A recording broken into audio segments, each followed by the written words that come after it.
Season 2 of Marvel Rivals has gave us a lot of ultimate changes, and this video we're going to be ranking all of the ultimates and which ones you should be looking out for in this game, as some of them are incredibly strong. So kicking us off with the Vanguard ultimates first, and we have Captain America up first.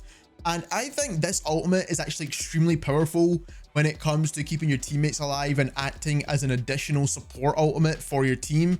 And it allows you to win way more team fights, which I think is very valuable. But not only that, it keeps Captain America himself alive a lot longer as well. And he's pretty much cannot die during this ultimate. So I think this is absolutely S tier. Whether or not you think the character is S tier or not, I do think the ultimate itself is a really strong one. And it's absolutely S tier in my opinion. Then we have Venom's ultimate up next. Now for Venom in particular to combo this and gain the extra additional bonus shields, I think is very useful. And it's also kind of useful to combo with other ultimates as well. And also we do want to factor that in when we're discussing all of these ultimates. But I don't think it's quite as strong as some of the others on this list, but I do think it's absolutely A tier, especially to work well with Venom's kit. But also, like I said, you can combo it relatively well with some of the other ultimates in the game. And this one that's up next is one that you want to use to combo it with, and that is Groot's ultimate. Now Groot's ultimate by itself doesn't deal a ton of damage, but what it is useful for is stopping the enemies kind of use their ultimates, because it can cancel certain ones. And also it allows you to team up other ultimates with it. And that is why Groot's ultimate is one of the best setting up ultimates in the game. And I think it's absolutely S tier. You can combo pretty much any other damage dealing ultimate with this one, and you're going to have an easy team wipe. Then we have Thor's ultimate. Now, I think Thor's ultimate is actually pretty decent. I use quite a lot of Thor actually within Marvel Rivals, and I think his ultimate is not too bad. I don't think it's the best ultimate in the game by any means. I think it's definitely pretty decent for what it does, but it's not quite as strong as Venom's one. So I'm going to put it in B tier. It's not the strongest part of his kit at all, but it's not terrible, right? You can definitely use it. Then we have one of the other best setting up ultimates in the entire game as well, and that is the clobbering time from The Thing. And this is definitely one of the best to team up other ultimates with. And not only that, it just stuns enemies, and the release time for it is just super quick. As soon as he says the words, it's almost already in action, so you don't really have much time to react to this one. So I think clobbering time is absolutely S tier right now. Again, we've got another set up team up ultimate, which is the Eye of Mamakoko or the Eye of Agamotto. And this is Doctor Strange's ultimate, and like I said, I think this is absolutely S tier. Whether or not you think the character's strong right now or not, in season 2 he's really not that powerful, if I'm being honest. Doctor Strange definitely got knocked down a couple of pegs, but his ultimate itself standalone is very strong, and it's really good to team up a lot of different other ultimates with. So highly think it's up in S tier. Then we've got another S tier ultimate. We've got a lot of S tier ultimates in the Vanguard category here, and that is the Emma Frost ultimate. Now the Emma Frost ultimate again is really good at setting up other ultimates. So once you start getting the enemies in the kind of position where they can't move and they start walking towards you, you can basically start using damage dealing ultimates at that point. Or you can just use it by itself and it counters other ultimates, and also it deals damage too. So overall, just a very strong ultimate in this game, and I could probably see this one getting nerfed because it is pretty strong along with the rest of the Emma Frost kit. So we'll probably see that one get some slight adjustments.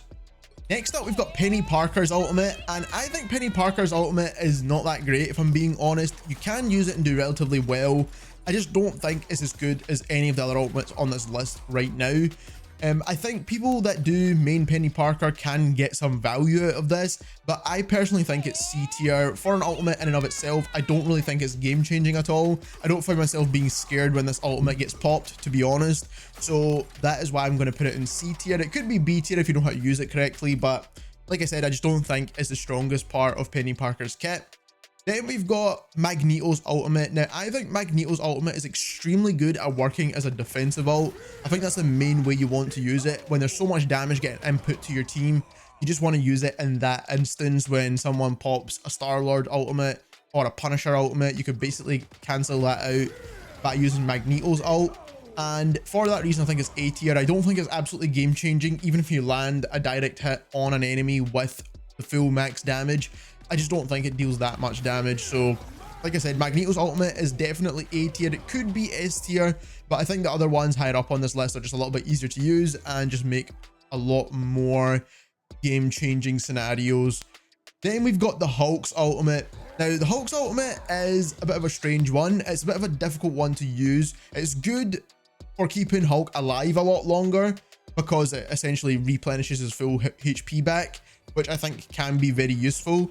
But overall, I think in terms of game changingness, I think it's in B tier. Similar to Thor's, it's not quite that good, but you can get some value out of it. Moving on into the Strategist ultimates now, we've got Invisible Woman up first with her Invisible Barrier ultimate. And I think this is definitely one of the S tier Strategist ultimates in the game for Season 2. It's extremely strong at healing your teammates in an AoE radius, and always those kind of ultimates do very well when it comes to support ults. Now, they're not quite as strong as what they were in Season 1, but like I said, it's still one of the better ultimates, and Invisible Women have one of the best kits in the game as well. It just kind of makes sense that her ultimate is also pretty strong too, and that's probably one of the main reasons why. So, like I said, S tier absolutely for Invisible Women's ultimate.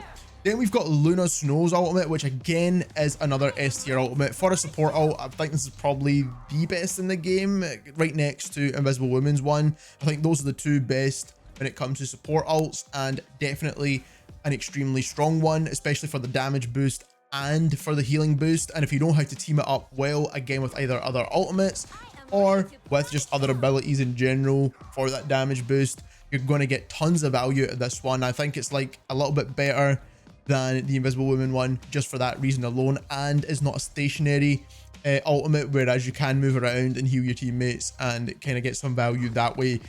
Then we have the Cloak and Dagger ultimate. The Cloak and Dagger ultimate is nowhere near as strong as it was in Season 1, but I think it's still a pretty decent ultimate. You'll still come across it quite a lot, and it still provides some kind of value to your team. I don't think it's bad at all, actually. I do think it's A tier. I think that's where it belongs. I don't think it's quite as strong as some of the other support ultimates in the game, but it's definitely one of the better ones. Then we've got Loki's ultimate. Now, by default, I think Loki's ultimate has to be S tier because of the fact that you could just basically steal any other S tier ultimate if you wanted to. So that allows you to double up on some of the strongest ultimates in the game, and I think that's extremely valuable. So Loki's ultimate has to be S tier. Next up, we've got Mantis ultimate, and Mantis's ultimate is very similar to Cloak and Dagger. It's a very useful ultimate by itself. Mantis's kit overall is not the best. She is getting a bit more popular within Season 2 because we're focusing more kind of towards damage and DPS for this season. But like I said, I do think it's A tier. I think it's definitely a very valuable ultimate. It's just nowhere near as strong as the other two support ultimates in the game. Then we have Adam Warlock's ultimate, and I think this is absolutely S tier, man. This is a game changer for most team fights. The fact that this ultimate can be used to revive the whole entire team is incredibly strong, and it got a slight buff as well with the Season 2 update. This is absolutely S tier. This is the kind of ultimates that change the entire flow of a match, which is pretty insane. So like I said, absolutely S tier. Then we've got Jeff's ultimate. Now, I actually think Jeff's ultimate is really strong. Besides Jeff's overall kit maybe not being ideal and what people would like to have in this game, and if you do use him as a kind of like DPS hybrid, then that's not too bad. But I actually think his ultimate's pretty good at getting enemies off of a domination point or a certain part of the map where you're struggling. I think it's absolutely A tier just for that reason alone. You could pretty much pick up most of the entire team if you get a good ultimate down and get rid of most of the team out of the way, put them to a faraway location, throw them off the edge of the map, whatever you want to do with it. There's loads of combo potential there as well with this one. So like I said, I think Jeff's ultimate is actually pretty decent by itself. Then we have Rocket's ultimate. Now, Rocket's ultimate got a huge buff with the Season 2 update, and it's absolutely S tier now, man. It gives you the damage buff at the same time as giving you overshield. For example, Luna Snow's ultimate requires you to switch backwards and forwards, whereas Rocket's ultimate basically just gives you both at the exact same time, and you pretty much always win your team fight when you have Rocket's ultimate, which is absolutely insane. So like I said, it changes the entire flow of a match if you have this ultimate available. Getting into the DPS section now, and this is where most of our ultimates are, of course. And first of all, we have Hela's ultimate. Now, Hela's ultimate is actually pretty strong in this game. By itself, it's one of the best ultimates in the entire game for dealing damage. You can shoot it at the sky with it, of course, because you cannot move, but I still think it's absolutely S tier. I think it does so much damage. It's so valuable to have on your team, and you could pretty much get team wipes with this thing if you know how to use it well and you time it well. So absolutely one of the best DPS ultimates in the game, and that is without a doubt. Then we have Iron Fist ultimate. Now, Iron Fist ultimate is pretty strong for Iron Fist's own value, and it can be decent at getting kind of team wipes if you know how to use it correctly. I think it is pretty strong because its overall kit is strong, but I think I'll put it in B tier for you need to have the correct timing and the correct scenario to make it work. It's not really going to change the entire game for your whole entire team unless you know how to use it right. Whereas the other ones, you get pretty much instant impact value. You don't really get that with Iron Fist because you still need to use it correctly. So that is one thing that I do want to mention, that if it's a bit more difficult to use, then it's not going to provide as much value as some of these other ones. Then we've got Iron Man's ultimate. Now, it doesn't matter what you think about Iron Man, the hero itself. His ultimate is one of the best in the game, and it always has been, because it's one of the best at taking out heroes within a support ultimate. You can basically cancel a Luna Snow ultimate with this. You can cancel Invisible Woman ultimate. I think you can even cancel kind of Rocket's ultimate if you kind of hit him directly as well. So you can basically kill most support players within their ultimates with Iron Man, which is absolutely insane. And it's one blast, it's easy to use, and it's a game changer if you kill a couple of enemies with this. So absolutely S tier for the ultimate by itself. Then we have Star-Lord's ultimate, which again I think is absolutely S tier. Now, you might not be getting it as often within season 2 because it did change the ult charge build up on this one, but the actual ultimate itself never changed. It's still extremely strong. It's one of the best ultimates in the game at dealing tons of damage. So like I said, it's an absolute game changer if you get a wipe on like maybe 2 to 3 enemies. Next up, we've got Magic's ultimate. Now, Magic's ultimate is very similar to kind of like Hulk's ultimate. It's good value if you know how to use it right, and it's kind of the same as Iron Fist. You're not going to get instant impact value. You still need to know how to use it correctly. Now, obviously, people that are good at Magic are going to get good value from this one, and that kind of goes the same with all of the ones in B tier. I think if you're good with that hero, you will get some kind of value out of their ultimate, but if you're trying to just get the best ultimate in the game, I don't think it's that. So B tier is definitely for Magic's ultimate. Like I said, I don't think it's bad. I just think that you need to have skill to use it in the first place. Then we've got Moon Knight's ultimate. Now, unlike Magic's ultimate, you don't really have skill to use this one. It does do damage, and if you get a damage buff, then you're going to get even more value from it, and you can team it up with some of the other ultimates in the game. For example, the ones that are higher up on the list, like the Eye of Agamotto or even Groot's ultimate as well. I think by itself is not super strong anymore. It used to be broken, but now it's not. But again, if you get that damage buff, then you will get value out of this one. And that kind of goes similarly with Namor's ultimate as well. I actually think Namor's ultimate is slightly weaker than this. But again, it's a very similar concept. It's just AoE splash damage on that area. And if you're getting a damage buff by a Luna Snow or a Rocket or whatever it may be, you can get good value out of this one as well, just because it works very similarly to Moon Knight's one as well. Then we've got the Brainiac bounce from Mr. Fantastic, and even though it got a buff, I just don't think it's that good, to be honest.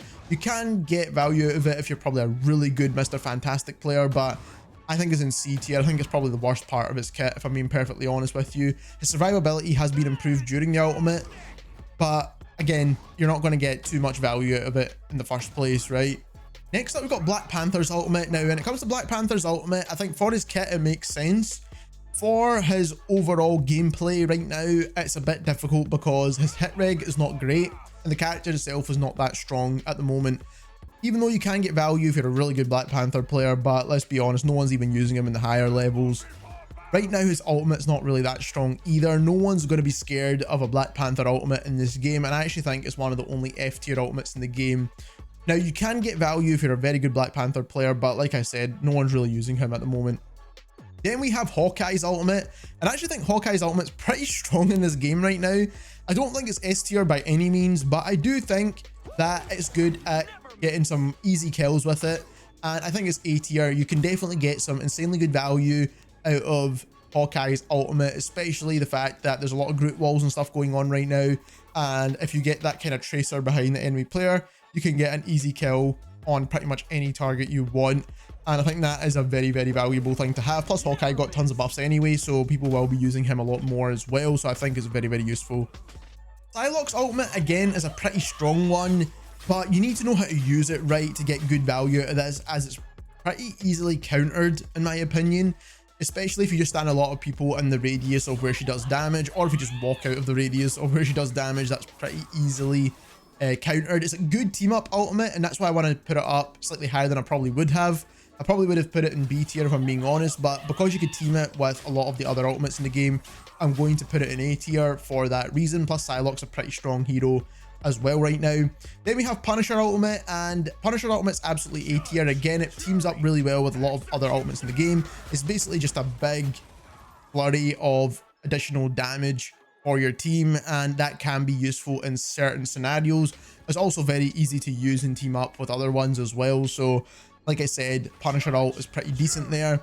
Then we have the Scarlet Witch ultimate. Now, Scarlet Witch has gotten more and more popular as a hero in general, and I actually think her ultimate is now in actually a good spot. I actually think it's S tier if you know how to team it up really well, and it's pretty easy to team it up with certain ultimates anyway. So for example, you can team it up with an Eye of Agamotto, a Groot ult, you can team it up with a lot of different things, and it's going to work extremely well. You just need to know when to use it in the correct scenario without dying, and once you've got that down, it's basically an instant team wipe. So that is why I think the Scarlet Witch ultimate is pretty strong.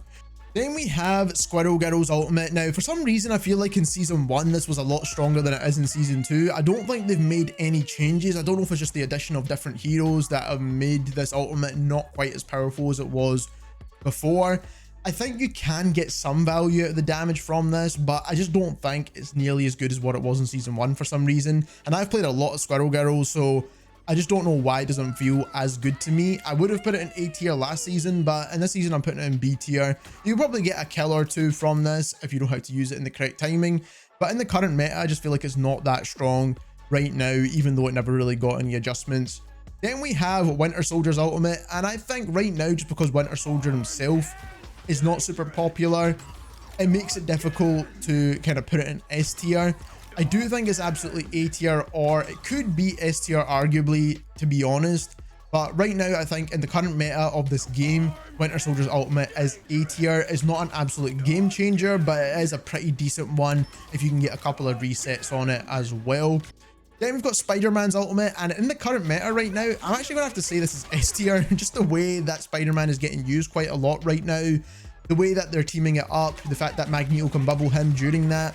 There's so many team up potentials with this ultimate, and the fact that it deals a ton of damage in an AoE radius. I actually think Spider-Man's ultimate's pretty strong in the meta at the moment, and Spider-Man's getting used a lot more as well. His ultimate was never really weak in the first place. It's just that his overall kit is very difficult to use. So I think his ultimate right now is absolutely S tier. Storm's ultimate, again, in my opinion, is a game-changing ultimate. I think it's super, super strong, and I think it's absolutely S tier. Now, Storm's not getting used nearly as much as some of the other heroes in this game, but I still think her ultimate by itself is incredibly strong at dealing damage and incredibly good at teaming up with some of the other ultimates on this list as well, especially, like I said, Eye of Agamotto, Groot ult, or even the Emma Frost ultimate as well.